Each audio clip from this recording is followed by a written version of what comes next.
Okay, to talk a little bit about our noise loggers, it's always a full package of instruments and software and solutions we offer there. So you see here I put on the laser pointer. You see here the BIDI loggers with different styles, different models.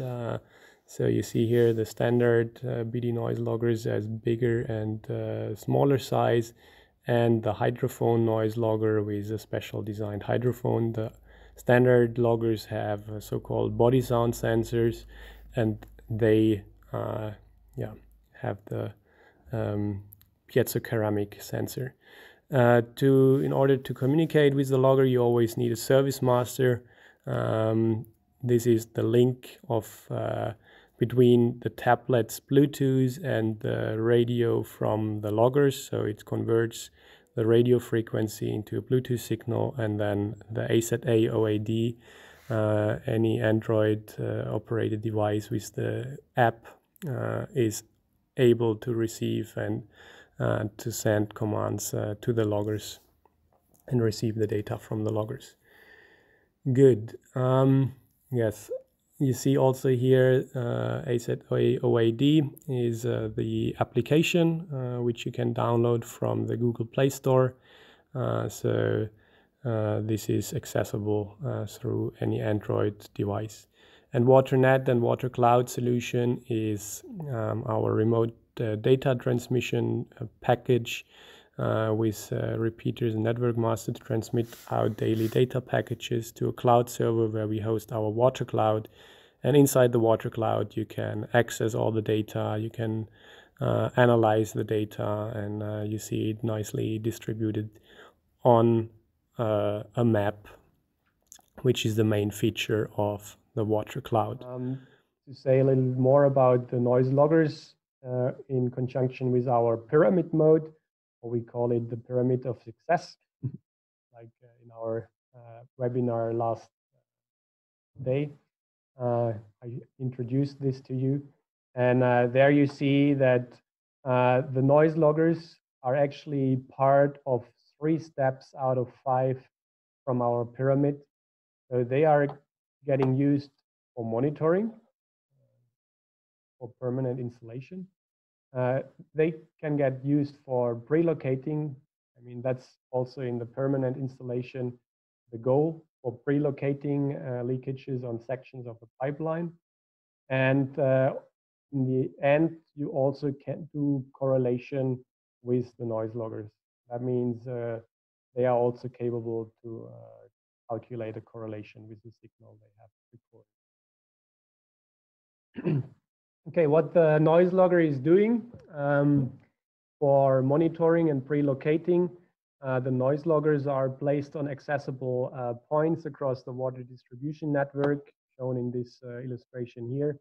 Usually valves or hydrants, manholes, washouts, whatever is the best place to just plug and play them. So they are always on top solution. It's not considered to directly place with the construction of the pipeline. So you don't need to build any additional chambers or anything, but you use the existing access point and plug and play. That means they have a magnet on the bottom and you attach them and leave them, and that's it. So very convenient. The appropriate distance of noise loggers so is usually, we say, about 300 to 400 meters on a medium-sized metallic pipe.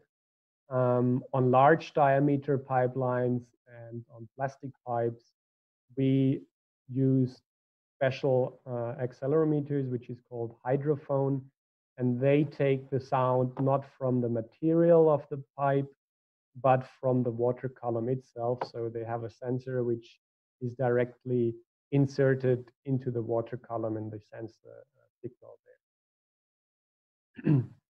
I also have a table which indicates the sound propagation distance I will send that together with today's presentation to you. You can also have a look. It's quite clear to understand and also quite impressive to see how the sound propagation is influenced by the diameter, the size of the pipe, and yeah, also by the material, of course. All right. We have, in the introduction, learned about different data transmission possibilities. I talked about the WaterNet. Of course, we also have other data transmission schemes and possibilities. The first one, and the one which is the best to start, is always with a service master and tablet to go out to the field and do a so-called lift and shift operation of the noise loggers. That means you bring out the loggers for a few days, maybe a week or even a little bit longer, in one zone or one district where you suspect your major leaks. You let them record the minimum noise levels throughout a few series of nights. And then you come again with the service master and tablet, and you read out the data by just driving by with your car or with your bicycle or by foot, whatever, and you collect that data and directly see the immediate response on your tablet. We have a traffic light manner there. I will show later on in our application how this works. Then I introduced yesterday also in the new development sections of the webinar our mobile master. The mobile master is installed in, for example, garbage trucks, and it autonomously collects the data when the truck is operated. That means collecting the garbage around the village or cities, and therefore very much suitable for this kind of application because the garbage truck drives very slowly and therefore is capable of collecting lots of data every day without the interference of human beings. Then the next evolution is the gateway. The gateway will be like the direct link to our loggers, as if you are in the field with a service master and tablet. You can communicate out from the cloud to the logger and vice versa. That means also the logger directly responds to the requests you command from the web application. Then I introduced from the start slide the WaterNet with network master and repeaters. I don't repeat that. And we also have built-in remote data transmission in the noise loggers. That means LoRa as a remote transmission radio. We communicate, let's say, directly. It's still some antennas which needs to come from the LoRa provider, but the radio is built inside the logger to communicate with the LoRa antennas, and therefore it's a remote transmission. And also we want to implement this in the same step, narrowband IoT as a radio communication interface inside the logger. The gateway, for example, is an external device, either equipped with the radio, so it communicates with the already existing noise loggers, or with our so-called smart sensors. I'll come back in a second. Yes, and there we are already. So this is the gateway where we can interlink multiple sensors with the cloud software and communicate with the sensors directly, remotely through the web application. And in the, let's say, 90% of the cases, most of the use cases will be that you attach acoustic sensor to the gateway, and it records the minimum noise. And you can also request correlation files, audio files remotely to evaluate the noise signals which get sent every day as a data package. But in addition, you can also connect the connector box and attach up to 5 smart sensors to the gateway, and therefore it's a very powerful tool, device to record data on your infrastructure, for example, pressure, level, temperature, acoustic sensors.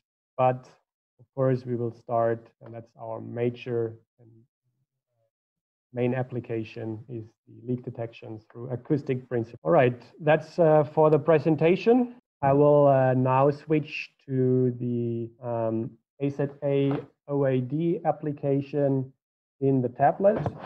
So you can directly see what I'm doing. At the same time, you will still see our video here. So you can see what I'm doing directly on the software and on the webcam.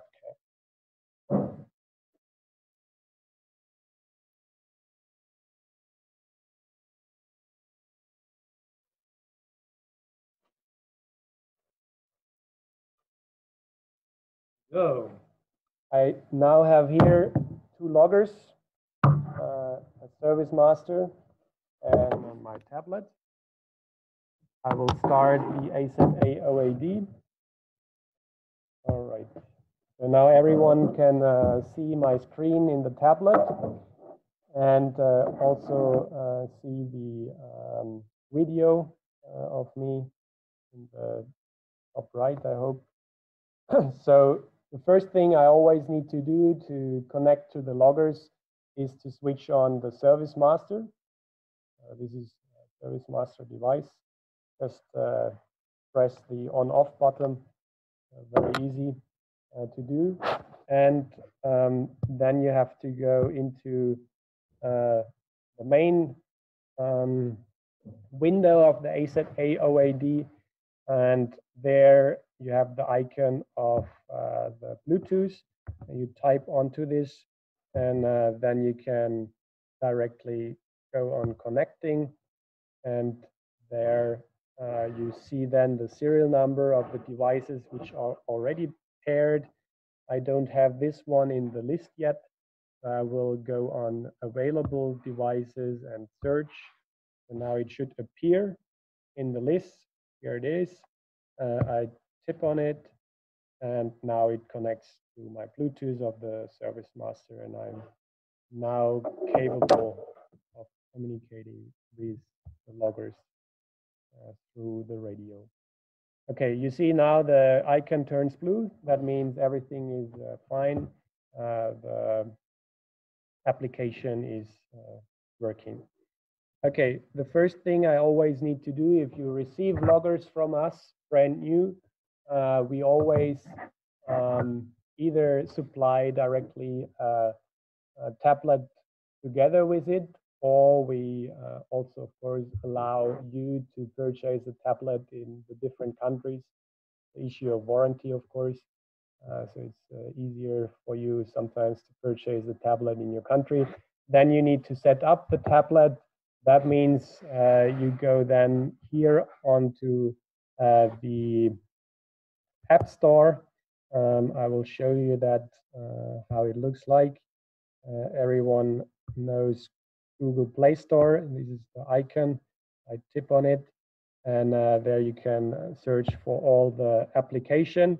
And this application is called AZA -OAD.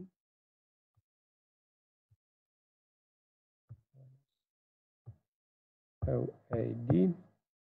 I click on search, and now you see on the first page AZA OAD.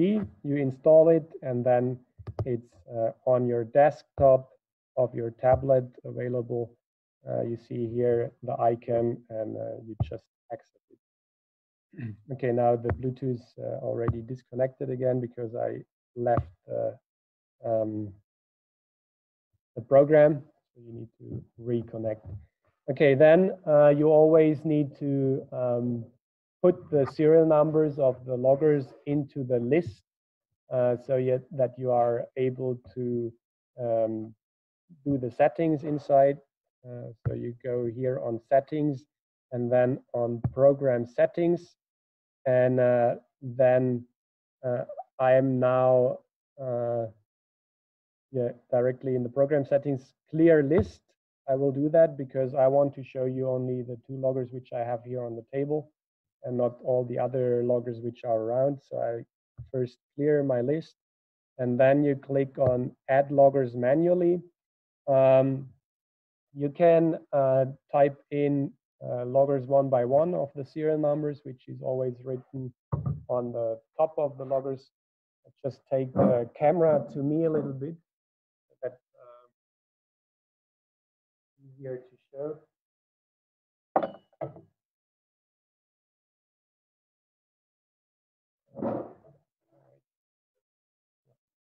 So here on the loggers top, you see the serial number. This needs to be written in. So you can either put in a series of several loggers or loggers one by one. So I now have here the serial number 6166 and to 6165. Click on apply. Now they are inside my list. I can check that if I go back and then click on the patrol. Now you see here the 2 loggers I just added manually to the list. You could also do that automatically, actually. For that purpose, you will need the switching magnet, and you will need to go also back to the settings of the of the AOAD, then on program settings, and then reception blocked. This is this icon. Click on it. So reception blocked on means I only receive loggers which are already included in my loggers list. And if I click on off, I will receive all the loggers who at the moment transmit their radio signal, and they will appear in the list. So I just do that for demonstration. I clear the list again. Now I go back to the patrol mode, and now you see all the loggers are gone. And now I can click here on start. Now I will receive all the loggers which are close by. So now this is a logger which is probably from production. And to receive the loggers, when they are switched off, you need to go there with the switching magnet, keep and hold until the signal is blinking. And you see now the serial number 6165 is appearing. I do the same with this logger.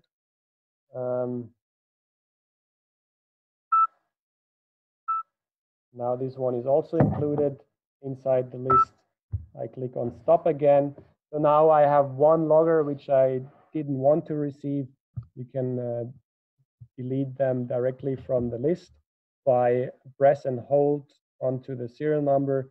You see now a context menu opening, and click on delete, and I get the message if I'm sure if I want to delete the data. Click on yes. So now I have still only these 2.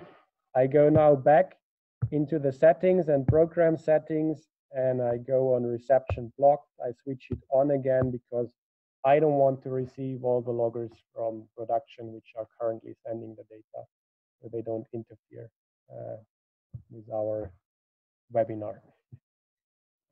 Okay. So the next settings you can do is directly with the loggers. You have both possibilities, either through loggers utility or logger settings. Inside the logger settings, you have a picture like this. Everything is now grayed out. Also on the second page, it's grayed out. To fill this data and to change the data, you will need to download the settings first from one logger. Okay, to do that,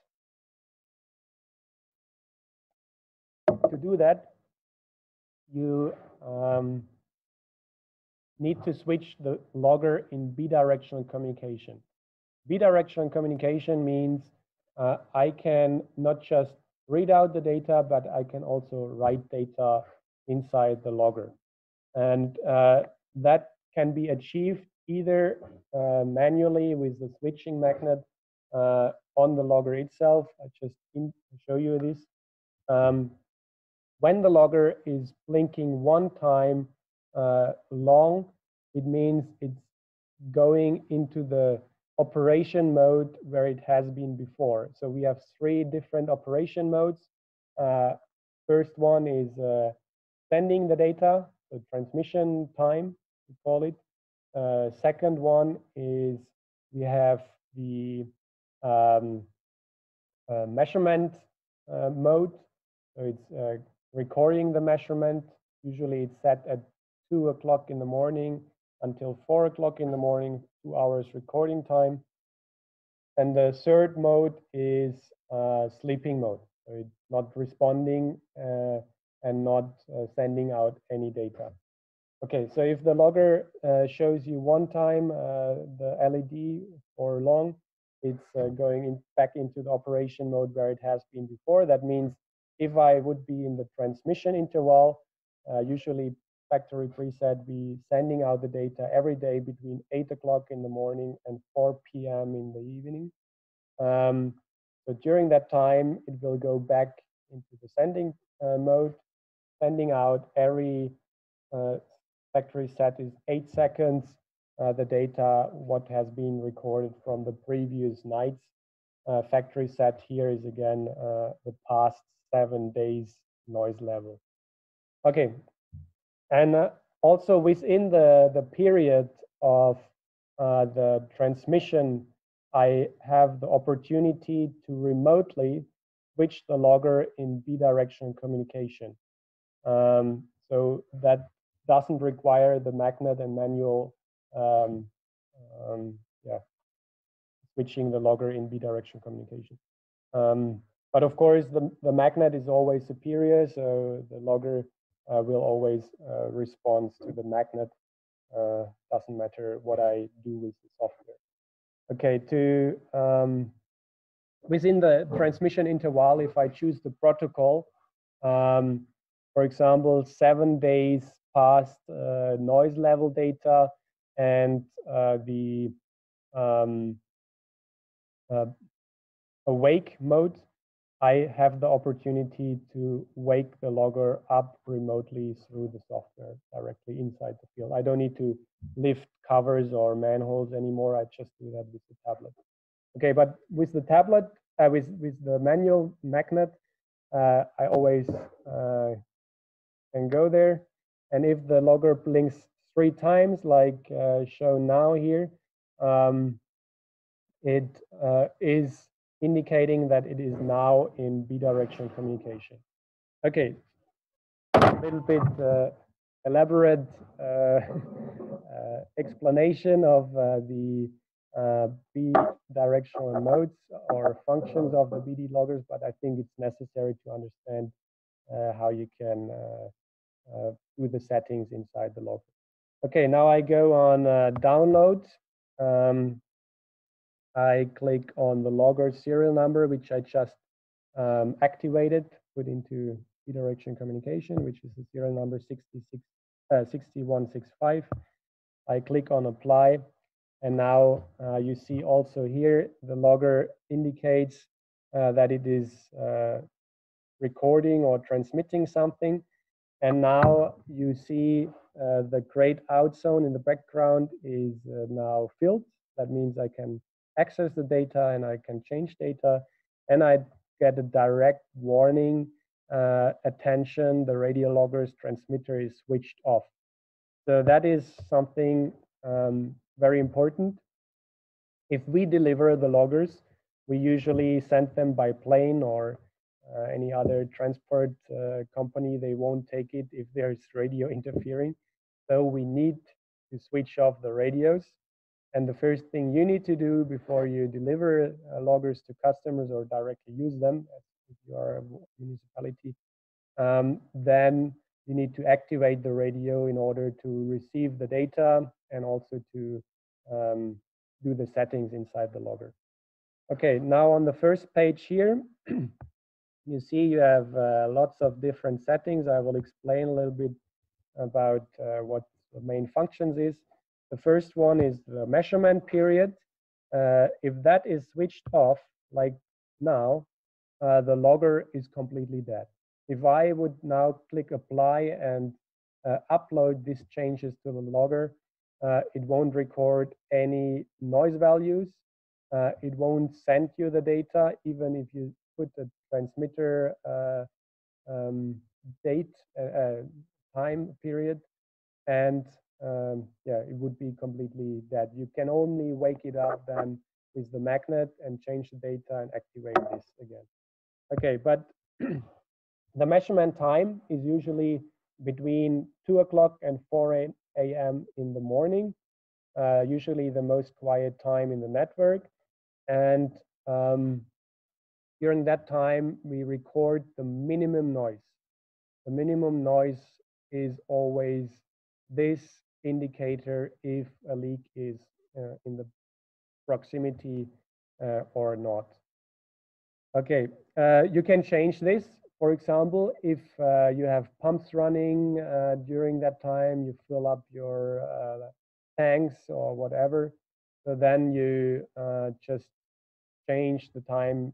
If you say at 5 o'clock in the morning, for example, the pumps won't work, then it's the most quiet time. You can do the settings accordingly. Then transmitter state.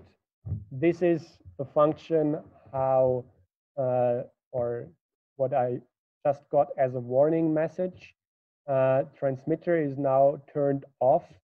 Only if the transmitter is turned on, the logger will automatically send the data in the chosen time period, which I can also set in the second page of this application. So I click now here on. You see the icon change with a green hook. That means I'm now switching the transmitter on. Then amplification. Factory set is a high amplification. We want to have the maximum sensitivity of the logger. You can also put it on low sensitivity if, for example, you have a quite noisy environment and the logger always indicates a high noise value, and you don't want to have that. You can reduce the sensitivity. Therefore, you also reduce, of course, the range of how far the logger will listen, still leaks or not. Okay, so this is about the amplification. Then transmitter power. That is only a factor to preserve battery. Factory set is medium transmitter power. You can also, for example, if you have deep chambers and your experience was that the signals received from the logger is too weak, you can switch it on high transmitting power in order to still receive the radio in a greater distance. Okay, I will leave it here on medium transmitter power. Then transmission interval. Transmission interval factory set is every 8 seconds. It's again a factor for preserving battery. For example, if you choose the solution with our mobile master in a garbage truck, which drives very slowly, stops every few meters to collect the new garbage bin. You can switch that on every 15 seconds, for example, or even every 20 seconds, because that time should be sufficient to receive the logger when the garbage truck stops there. Or, for example, if you walk by, also quite slow process, you don't need to get the signal every 8 seconds from the logger. The minimum you can set is every 5 seconds. That means yeah, every 5 seconds, the signal is transmitted from the radio logger. Okay, I will leave in the 8 minutes, 8 seconds interval. Then logger time. This is the time which is programmed inside the logger, which is important because if the time is deviating inside the logger from your tablet time, for example, you won't receive the logger in the chosen time frame because the logger is running on a different clock. Therefore, this is also important to do when you receive first time the loggers, to set the clock. Usually other countries overseas have different time zones, therefore this is required. Okay, now I have here the tablet time. This is fine. I talked already 10 minutes, so still the time from 30 past 2. Logger date. Logger date, also important, and important for you to know. If you change the date inside the logger, all past measurements are deleted. Why? Because the logger always records one data set, one noise level each day, and this level has a date stamp. And if you change the date, you can't say on what date this level was recorded. Therefore, all old data is then deleted, and with the new date, the new recording can start. So if you don't want to mess up, usually the date is always correct, even if you are in a different time zone. You have this still as a correct date inside. Okay, then signal check is only a function to outside in the field to see if the logger is responding to the signal or not. I leave it on off and put it on, and I check the signal. You would see then a response on the LED if you do that. Summertime is yeah, still in Europe. We choose to abandon the switching of the times, but it will be in place in a few years, I hope. But you can choose here flexible time. You can choose Central European summertime, Eastern daylight saving time, Brazilian daylight saving time, or no daylight saving time. We are now in the European summertime, so that's fine. On the info, you see here all the battery voltage, the software version of the firmware inside the logger, the hardware version, that means the PCB board inside. The calibration value, this is nothing important for you, important for our service team to know if the sensor is operating well or not. Network modes, this is important. If you want to install the loggers in a fixed installation with our WaterNet, you will need to dedicate the logger to a repeater accordingly, and therefore they will need to be paired. And I will need to tell that the logger, and the logger needs to know that it is included in a network, so it has a different operating manner then. And a device ID is the serial number, which is the same on the top. Okay, the last icon here is factory settings. If you messed up anything inside the settings, you can reset everything to factory reset. I don't want to do that. I want to change the settings now. And now here on the top, you have the second page. And on the second page, no, I was on the second page, sorry. On the first page, you have this calendar style. And on the calendar style, you can choose your sending times.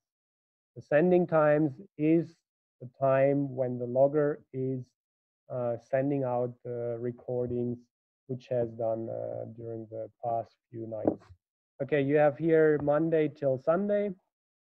As you see, everything has a green hook inside. That means every day the logger will send out data.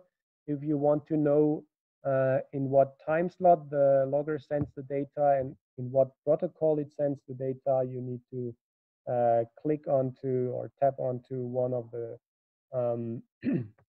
on the days. You see there you have 2 time slots you can set inside the logger. Both are available.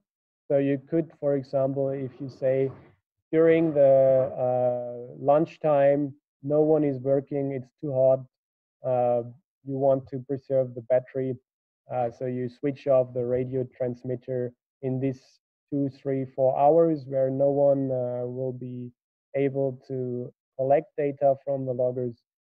So you can then choose one time slot in the morning, one in the afternoon to receive the data of the logger.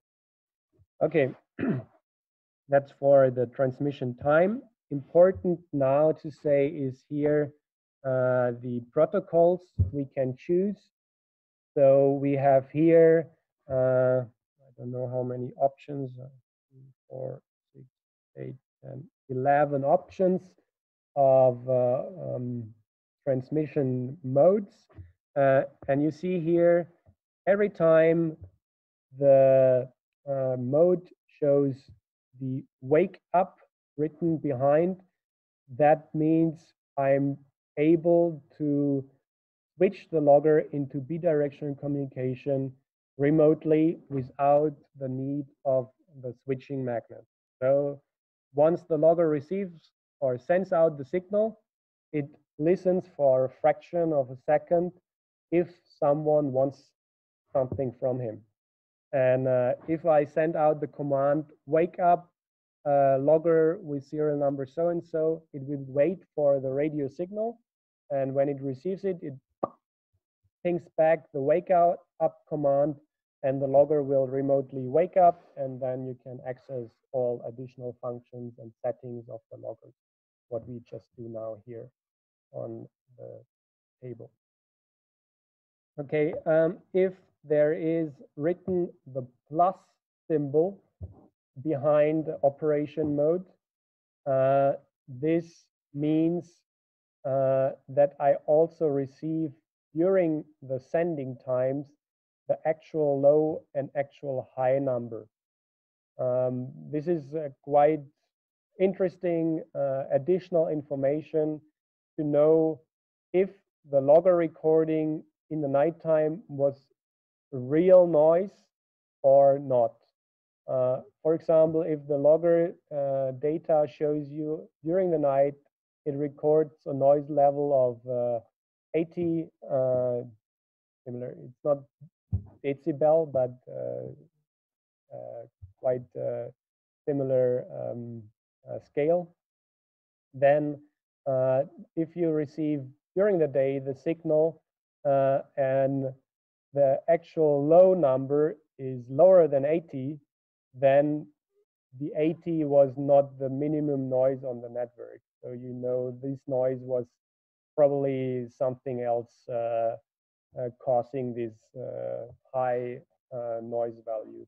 And also the actual high, usually during the daytime, if you have traffic on the road, always should indicate a higher number than the lowest number recorded during the night.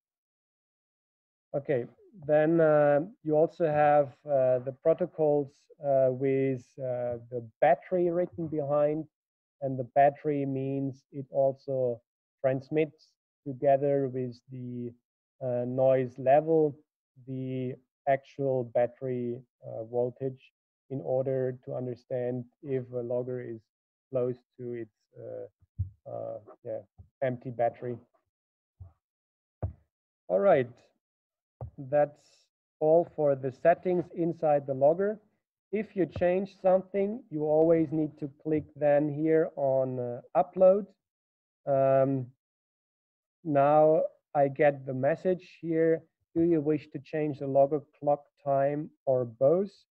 The time and date. If I click on time and date, like I said, if I change the date, all the past measurements will be deleted.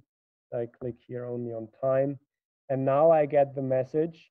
Do you wish to change only the settings of the current noise loggers, which I switch into bidirectional communication before? If I click on no, I will see a list. I will do that with all the loggers I have inside my list, and I can do write these settings in all the loggers at the same time without the need of doing that one by one with each logger. Convenient functions for people who have lots of loggers on the table. Okay, because I talked so long, not all loggers were back in the off mode.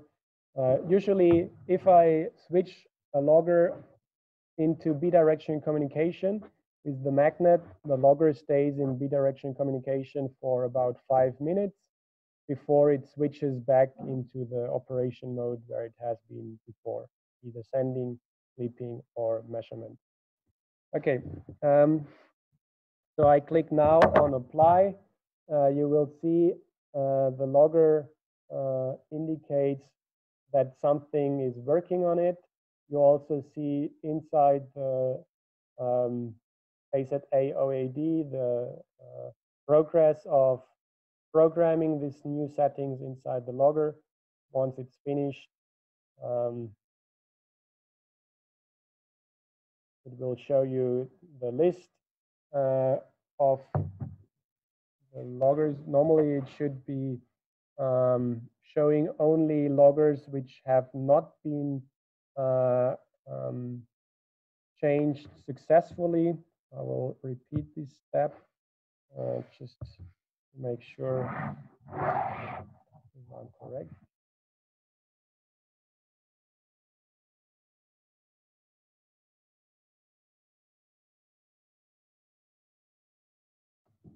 And now it tries to wake up one logger.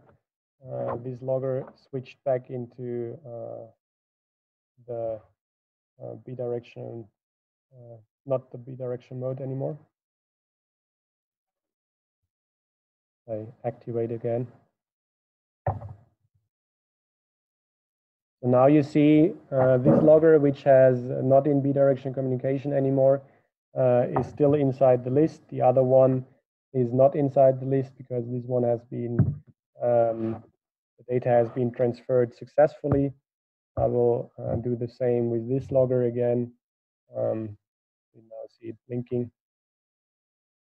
And you see the progress of programming.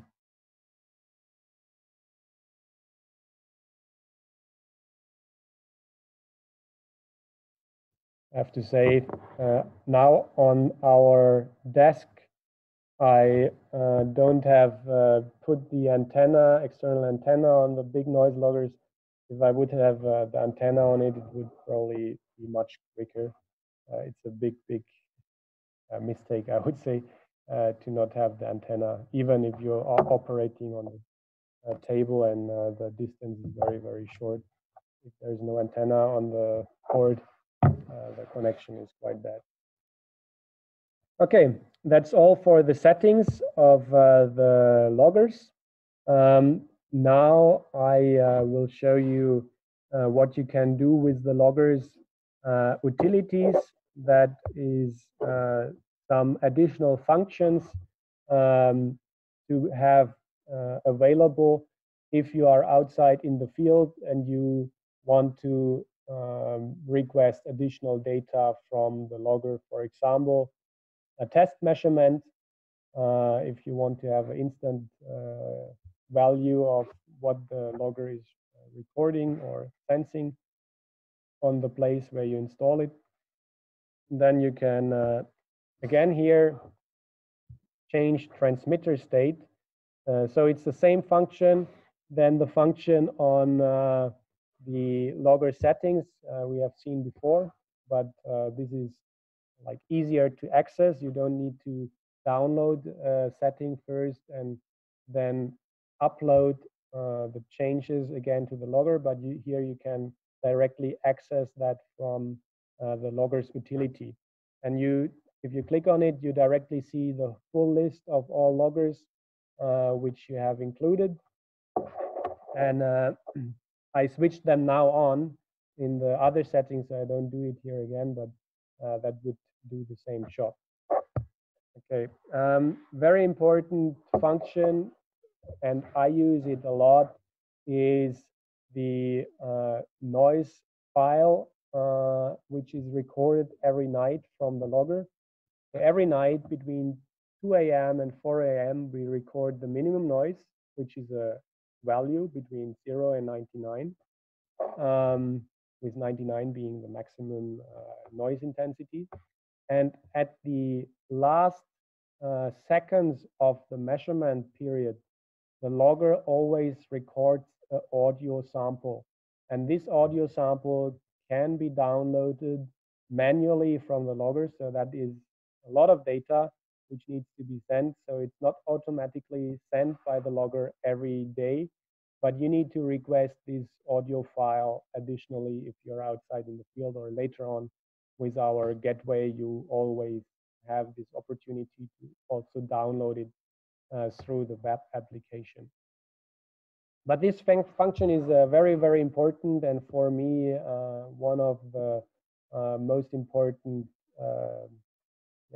measurement to evaluate by my own judging if the noise, which was showing you maybe 99 as a noise level, is really a leak or if it's something else. Often you can already distinguish if it's perhaps a pump which is running, or if it is maybe a car engine. A car was parked above the chamber where you install the logger, or if it was really a leak sound, which is quite easy to distinguish.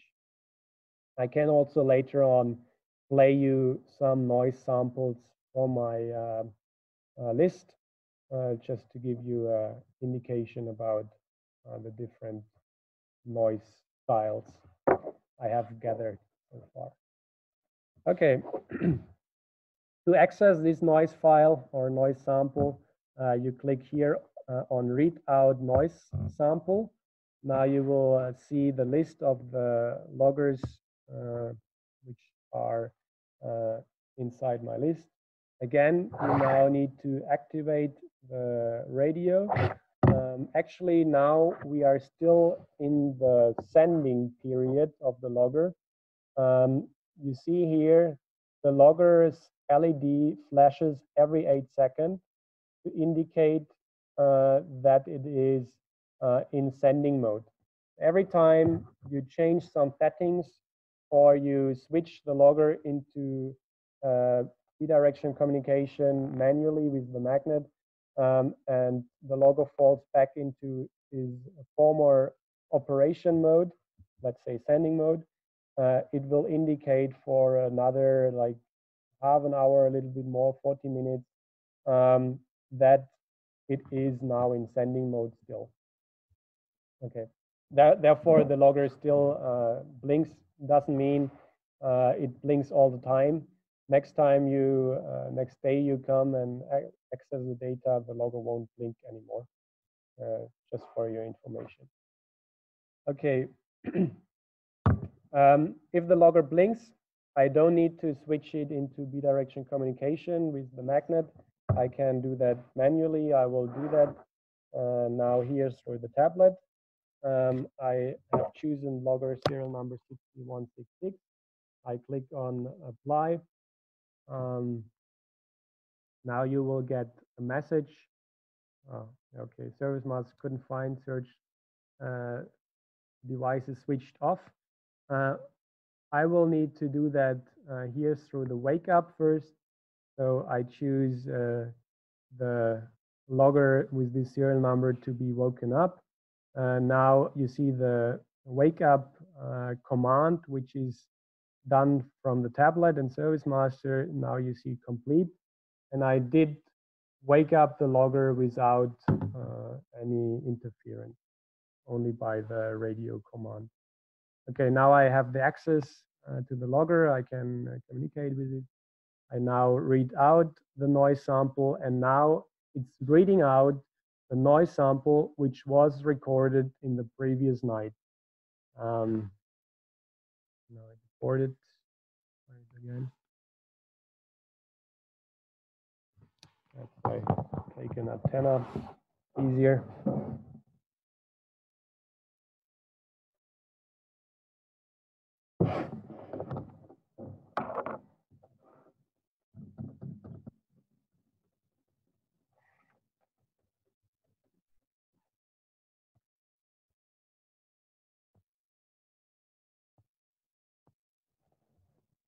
Read again. Now you see the progress. Really a huge difference between no antenna and antenna, even on the table. So now you see the graph of the frequencies, which was recorded in the previous night. You can also play the noise, which is probably not much.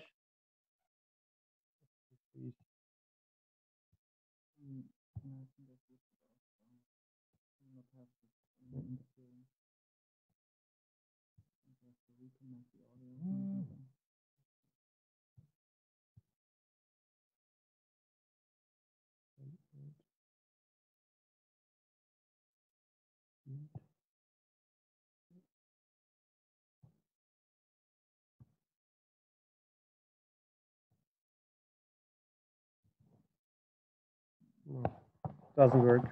However, I'll play some audio files later on from my laptop.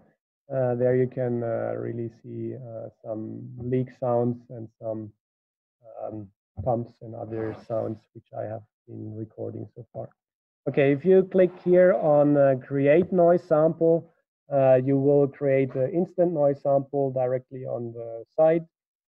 Play saved noise files if you have recorded one. I recorded from this. You can directly access it again. Receiving test is just to see if the logger and the service master can communicate with each other. And then the last icon here on the logger's utility is a LoRa test. If you have the logger version with LoRa integrated, you can also use this function to test LoRa reception when you install the logger on the site. Okay, that's all for the settings of the loggers and the program. The time is almost over, I see already. We have 3 p.m., but I will continue because I think yeah, it's important to also show all the other functions of the loggers. You can stay online if you don't have time anymore. You can leave. Feel free. We will put the webinar online anyway later. Okay. So the next major functions of the noise logger is the correlation, and a correlation always need to be programmed. It's not automatically recorded by the noise logger. Why? Because the noise logger needs to have the exact timestamp. If you don't have an exact time inside the logger, the correlation is based on milliseconds of time deviation. If this is not correct, the result will be a waste. So therefore, we always need to synchronize first the clocks of at least 2 sensors, 2 loggers, and then let the logger record the audio file, the correlation file. Audio file and correlation file are 2 different style of data. Correlation file is with the exact timestamp, but the same audible noise you will have from an audio file. Okay, So always then go on create the correlation, and there you see here then on the top right the icon of the plus and the search symbol. On the search symbol you will okay, I got the message that the Bluetooth is switched off. I need to reconnect it. I lost the signal because I exit the program. Okay, if you click on the search engine, search symbol, you will then receive all the loggers which are in the proximity. This is a very useful function inside the field. If you are on site, you might not remember at what position you placed which logger, and therefore you can directly see which logger is sending data in that position.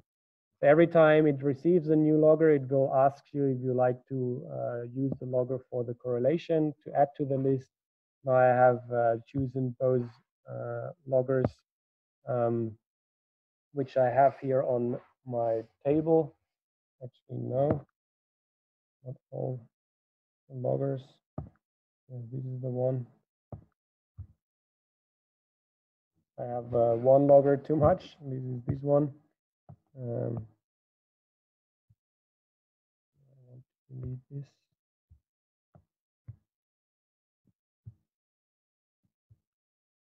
And do that by tipping along onto the serial number again. Now it's off from the list. Okay, when you have chosen at least two loggers, or you can do it one by one, you also just can add one logger to the list. You can start synchronizing this logger and then go to the next logger. Still click again on this search icon here and see what loggers are then coming in next. And still add multiple loggers within the time frame, which is indicated here on the bottom, start at 0.00 minutes. Yes. Okay. If you want to start a correlation, you will need to tell the logger when it should record the correlation file. You click here on start time.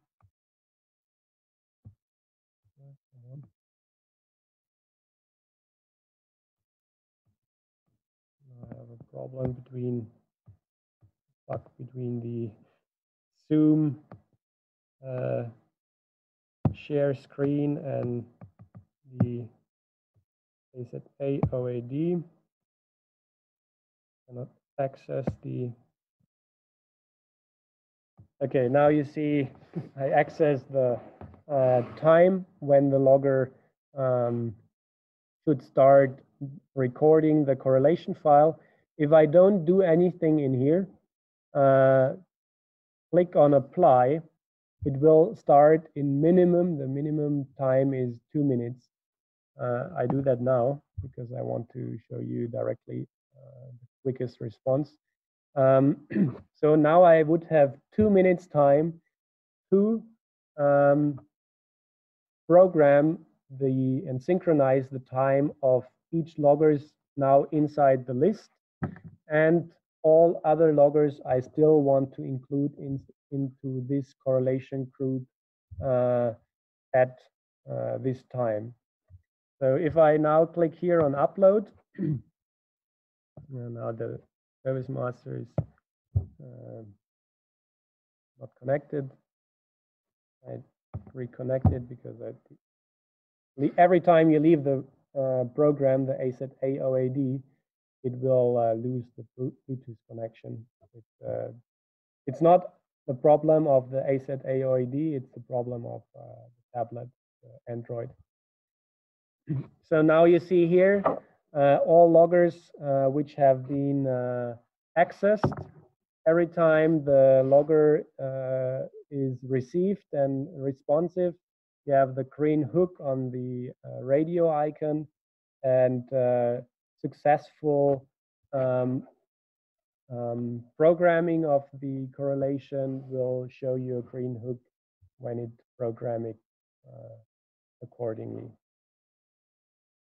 This always takes some time to write the exact time into the loggers.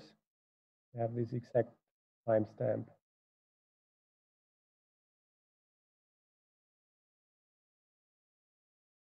So now you see also two green hooks here on the correlation successfully programmed. You still see the time elapsing, 1 minute remaining. This minute I could use to add now more loggers into the correlation group. We are not limited to an amount of loggers, but we can access as many logger as needed inside one correlation group. Okay, we just wait now these 30 seconds. After the 30 seconds, you will see the logger will start recording by indicating with the LED. It's recording something. I will put them here on the table. I will do a little scratch test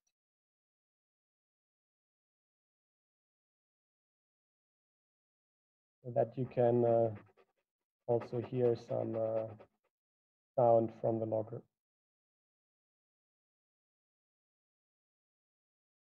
Now the time elapsed. Now the time is over to add more loggers into the group.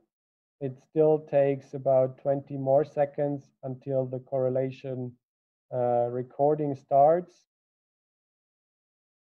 Let's see, in about 10 seconds, the LED will turn on of the loggers.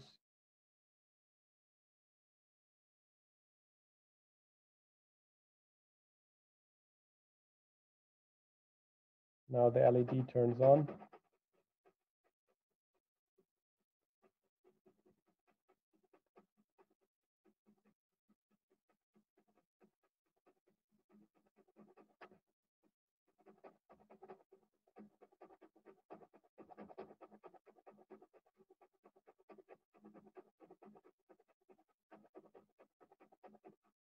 Okay, that was the test on the table. I get the message, correlation is complete. Do you like to read out the loggers now? If I click on yes, I directly switch into the readout window of the correlation, what I want to do now. Now I need to click on download. I have all the loggers which have been in the correlation group inside the list again. I click on download, and the loggers will stay in bidirectional communication for another 15 minutes after they have recorded a correlation file in order to not need to switch them in bidirectional communication when you are on field and do the recording of correlation audio.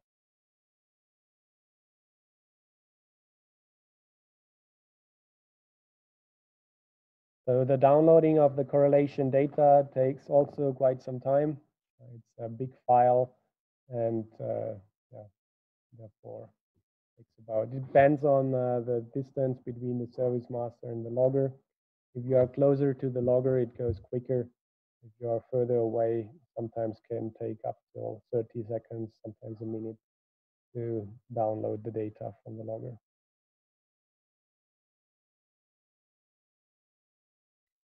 Now you see first logger is finished. We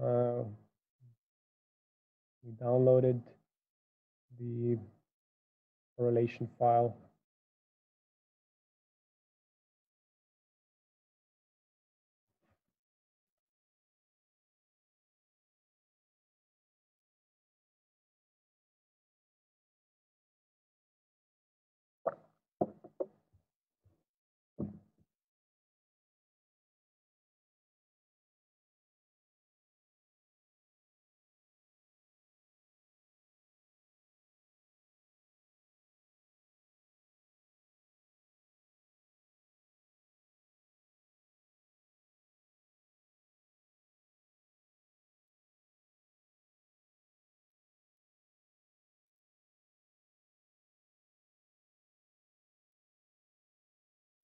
All right, now correlation is downloaded. You see here all the green hooks in the list. And now you can click on Correlate. So on the bottom left, you have the icon of correlation. If you tap on it, you will access this correlation bar. You will also see in here all past correlation you have done so far with this tablet and downloaded from the loggers. If you see a red cross on the beginning, that means the tablet, the correlator in this case, was not able to detect correlation. Access the data to see what was recorded. You click onto the correlation file you want to access. You have then here the two time signals of the loggers. You can play them. Now it's muted. I don't know. Won't play it. You can also export this signal by email directly from the program. You see the icon of email on the top, on the left. You see the spectrum of the logger, which now looks quite nice. So my scratching on the table was around 400 Hertz. The second one should be similar. Maybe this one was not firmly placed or a little bit further away. It indicates main frequency around 300 Hertz. Okay, and the main window is correlation of logger 6166 and 6165. If I would have 3 or more than 2 loggers inside my correlation group, I would have now the option to correlate and to see the result between each option. So with 3 loggers, you already have 3 options to correlate between the 3 different loggers. With 4, you already have 8, and so on. As more loggers, as more options you have to correlate signals together. But always correlation means correlating the signal of only 2. Okay, and the main window looks then like this. You see on the top left, on the top main screen, the time deviation of the 2 loggers, the distance, the spacing between the red dash and the blue dash is given by the distance and the material you choose. This can be accessed by tapping on the middle section main screen. Now you have the opportunity to choose the different materials. For example, you did the measurement on a ductile DN80 with a distance. No, sorry, this is the distance. The distance between the 2 loggers was 200 meters, and the diameter was DN80. You click on the hook, then the second material will be included into the sections. If you want to delete the default setting, which is always 100 meter ductile DN50 pipe, you click on delete. Then on the middle sections, you only have 1 material. You can add multiple different sections. You see now with the 200 meters, the red dash and the blue dash spacing went bigger. This is the result of the signal travels longer distances also on these type sections of code. On the bottom main screen, you have the opportunity to access the spectrum and do some like digital filtering in order to see if you see a nice big peak in the correlation picture. This is what we always want to see in correlation. I will explain this a little bit more in our webinar tomorrow for correlation. I don't want to take too much information out of this section of our webinars. So I just quickly go through. Here in the bottom spectrum, you can choose different filters, digital filters, to see if the peak inside the main correlation picture is getting sharper, higher, nicer, which is always good. But the program actually does that automatically for you. It's just a tool for playing around and seeing. But the algorithm inside the software is programmed that it always looks for the filters with the sharpest peak in the correlation picture. Okay, that's all for the correlation.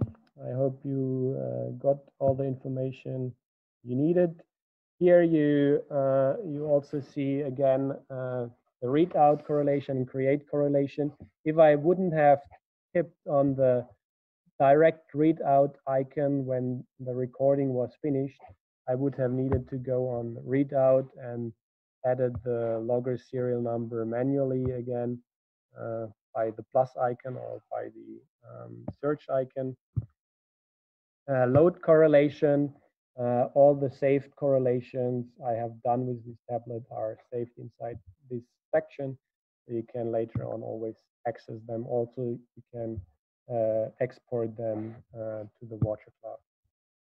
Okay, then the next feature of the ASAT OAD is import-export of data. Email logger, that means this is directly accessible. If you don't have connected your tablet with the Watercloud, this is available if I connect the tablet with the Watercloud. And that I will just quickly show now how we do that. Inside the settings menu, you have the Watercloud settings. And this is the settings you need to do in order to connect a Watercloud account, which can be bought with our IT department. If you decide to use Watercloud, you will be charged for a yearly subscription of it, and you will have a username and password to log on to your account. You can set different user levels or tiers. So if you want to have someone operating the Watercloud, only access the data but not manipulating, all this can be set in the Watercloud. But each receiver or each tablet, you need to register onto your account to be able to send the data from these receivers to the Watercloud. Okay, then you click on connecting. On the connecting icon, you then have here the camera. I will now show you. Now I'm inside the browser. You just a second. We'll go to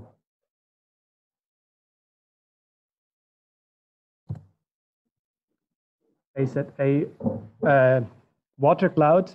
We have here a demo account established. This is how the Watercloud looks from the inside. I switch here to English.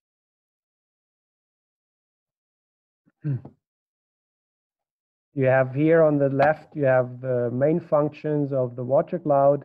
The most important is the logger map. If you access that, you will see all the loggers which have been inside your list. Always takes a few seconds to connect to the server and to load the map. We use OpenStreetMaps here, which is good service to use. Now you see here a network which we installed in our village, Langenbrettach. And for connecting now your receiver or our tablet, you click on ASAT receiver. The functions of the Watercloud maybe needs to be shown in additional webinar or some small how-to video. I don't go into this now because we run out of time. Already accessed the time for 20 minutes. Okay, to create QR codes, which can then be scanned with the camera on your tablet, you need to type in the device ID, which is written on the top. I now do that.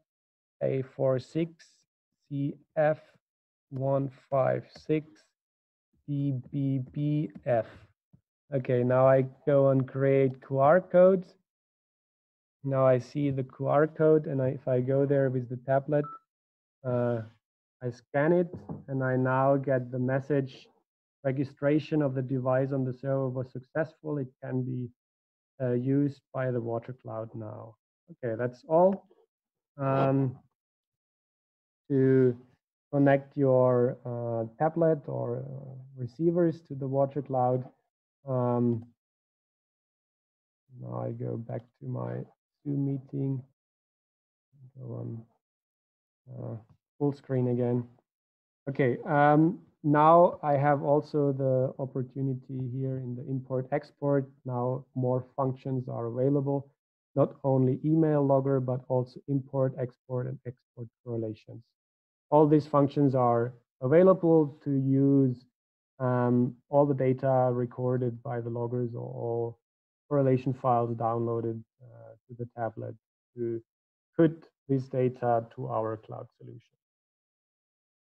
Okay, this is all for the BIDI Noise Loggers. I hope you liked today's webinar.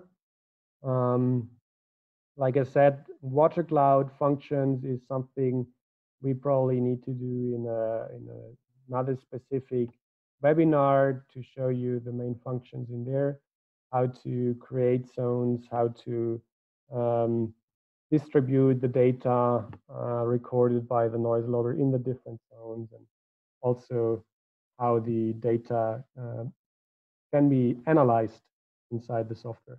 Actually, this is something I also can directly show you here inside the ASET AOAD, which is the simplest way to access data.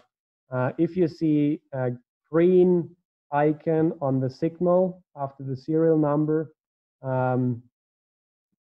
everything is fine. The logger didn't detect any noise, any leakage. If it shows you yellow, that means a possible leak was detected. Red means high noise was detected throughout the past nights, and you should better go on site and check what causes this noise. Correct. So we call it traffic light manner of the status, leak status. All right. That's all for today's webinar.